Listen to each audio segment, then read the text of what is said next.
Napatos ning aso ang porsyon na ini sa Pag-asa Street, Barangay San Roque, Daraga Albay.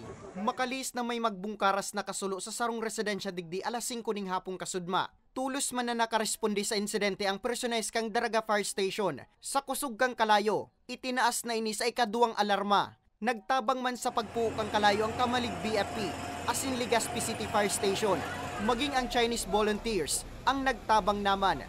Makalis ang 30 minutos kang dagos nang makontrol ang kalayo. Alas 5:45 kang ideklara ining fire out na.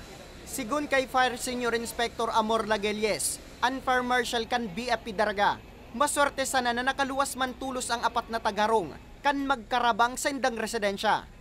Maswerte nga ni po dahil nakaresponde kita tulos, tapos may harong duman na halos dukot na.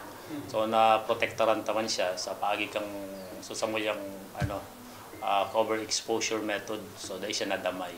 Sa inisyal na investigasyon, abuton sa lampas 1 milyong piso ang winalat na danyos kang kasulo. Alagad kung ano ang kausa kang insidente, padagos pa ining pigaram kang otoridad. Based on sa structure lang ini. Pero dahil pa dyan kay iba, so content kang harong. So maghalat lang po kita kang submission kang tagsadiri kang so actual damages kang content para maisabay ta duman sa estimate kung pira talaga gabos.